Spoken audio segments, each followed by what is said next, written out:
So we had a great time in Iowa, very successful, a lot of people. I think they enjoyed it, but it's been a great state for me. We won it all 3 times, and very special. Tomorrow's going to be great. We're going to have the B-2s flying, and we have Christie, the whole group, including a lot of great congressmen. We have everybody. We have Doug Burgum. If you have any questions, Brooke Rollins, agriculture, if you have any questions, let us know. But we all had a great time in Iowa. President, has Hamas agreed to the latest framework for a ceasefire and hostage deal? We'll see what happens. We're going to know over the next 24 hours. Mr. President, you had the best border numbers in the month of June in the country's history. Now with the One Big Beautiful Bill being signed by you, you've set the bar so high when it comes to border security. What is the expectation moving forward, sir? I love this guy. No, I love him.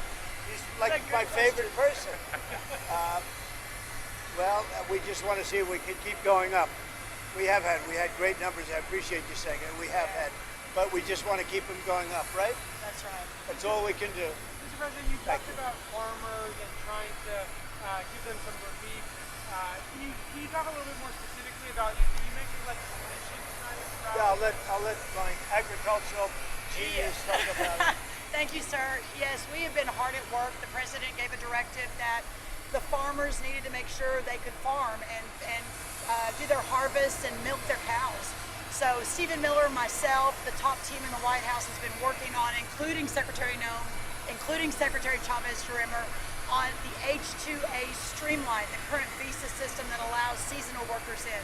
So we are hard at work. We've already made some changes. We're going to make it cheaper, more efficient, and more effective for those farmers. We will have a 100% legal workforce very, very soon, thanks to President Trump's leadership. Mr. President. Good answer, right? Mr. President. Yes. We're 10 days away from the anniversary of your assassination attempt. Do you know any more now about the assassination attempt than you knew then? Well, the FBI was in the other day with a lot of people, including the Attorney General, who's doing a great job, Pam Bondi, and I'm very satisfied. They gave me a complete presentation. I was very satisfied. There's a report that you held a secret meeting today with a Saudi official. Are you any closer on expanding the Abraham Accords? Any news from Yeah, that we meeting? are. It's one of the things we talked about, the Abraham Accords. Now that Iran has been taken out in terms of a nuclear threat, and they have been completely taken out, at least for a very long time, I think a lot of people are going to be joining the Abraham Accords. You have 4 great countries already, but we're going to have a lot of people, I think, joining the Abraham Accords. Yeah. Some polls have shown the Big Beautiful Bill to not be very popular. I'm wondering, how confident are you in being able to sell it to the American people? Yeah, I think it's very popular. It does many things, but one of them is the biggest tax cuts in our country's history. And that alone makes it very popular. The only poll that was done was a Democrat poll, and they'll ask 2 of the little bit controversial things, but good things for the country. The tax cuts alone, so it's the largest tax cut in the history of our country, and that alone makes it very, very popular. Mr. President, can you talk a little bit about your expectations for the celebration next year? Obviously, a bit of a preview tonight. You talked about the Patriot Games. You highlighted a possible UFC title fight at the White House. Right.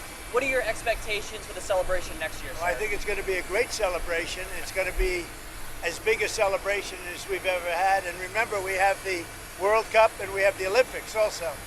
So we have that, plus we have 250. I think it's going to be a wild time. It's going to be a great time for this country. It's going to be the golden age. Thank you. What's next for Russia and Ukraine? Are you speaking to Zelensky tomorrow? And what are you hoping I'm the next speaking to President Zelensky tomorrow, early in the morning, and I'm very disappointed with the conversation I had today with President Putin, because I don't think he's there. I don't think he's there, and I'm very disappointed. Well, it's not. I'm just saying, I don't think he's looking to stop, and that's too bad. This is Biden. This isn't me. This is Biden's war. It wouldn't have happened if I were president. It wouldn't have happened. So, in one way, I hate to get too involved because it's Biden's war. And I got stuck in the middle of it, just like I did with immigration and a lot of other things that they screwed up. But I was not happy with the conversation, no. Mr. President, a couple weeks ago, you said that you were on the cusp of a historic settlement with Harvard University. What's changed since then? Do you think you're closer to an agreement, or do you think Columbia? No, nothing. I think we're going to probably settle with Harvard. We're going to probably settle with Columbia. They want to settle very badly.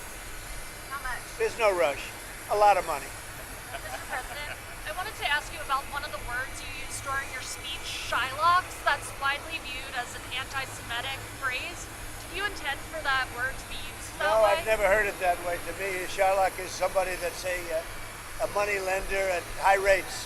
I've never heard it that way. You view it differently than me. I've never heard that. But anything Mr. else? President, what do you make of the deal that your lawyers struck with CBS's parent company? Can you talk about that? And have you had any conversations with Larry Ellison about expectations you might have for Skydance and PSAs that they would run should they take over Paramount? Well, Larry Ellison's a friend of mine. He's a great guy. I think he's the buyer. But we did a deal for about $16 million plus $16 million or maybe more than that in advertising. So it's a combination of 16 plus, 16 plus. So it's like 32 to maybe $35 million. I think that what they did, this has nothing to do with Larry Ellison. I think he's going to run CBS really well. And I think he's making a good deal to buy it. I think he's great. He's got a son who's a fantastic young man too. But what they did was incredible. They took an answer from Kamala just before, the day before the election, and it was a horrible answer. And they took the answer out in its entirety, and they put another answer in, a different answer. That was a different part of the interview, because the answer she gave was so bad, it was like election threatening. And I've seen it all, but I've never seen that. Nobody has. And we understand that was done in other locations also with respect to answers. But think of it.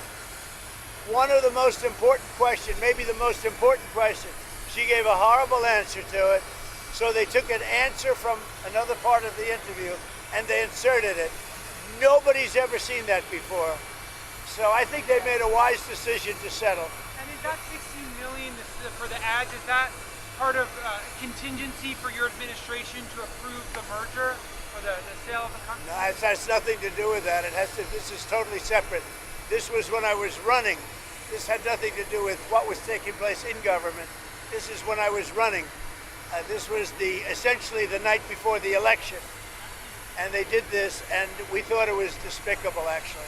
Is there on tariffs for countries that don't get a letter right away and that you haven't made a deal So with? we're going to start sending letters out to various countries starting tomorrow. We'll probably have 10 or 12 go out tomorrow. And over the next few days, I think by the 9th, they'll be fully covered. And they'll range in value from maybe 60 or 70% tariffs to 10 and 20% tariffs. But they're going to be starting to go out sometime tomorrow. We've done the final form, and it's basically going to explain what the countries are going to be paying in tariffs. And it's very important. It's a lot of money for the country, but we're giving them a bargain. Because if I went by the true deficits or by other ways of measuring, it could be a lot more. We don't want to. I don't want to stretch it too much. We want to keep it pretty reasonable. And I think it's very reasonable. Mr. President, what countries will you be sending those letters to first? We're going to be sending to. Well, you're going to see tomorrow. I'd rather give it tomorrow. But we have probably 10 to 12 tomorrow. And then after that, we'll be sending 10 or 12 a day. And as we get along, as we get to the smaller countries, we're pretty much going to keep the tariffs the same. Are there any countries that will have a little flexibility with that deadline? Not really. I mean, they'll start to pay on August 1st. The money will start to come into the United States on August 1st, okay? In pretty much all cases. Thank you very much, everybody. Thank you. Thank you, sir. Thank you very much. Thank you.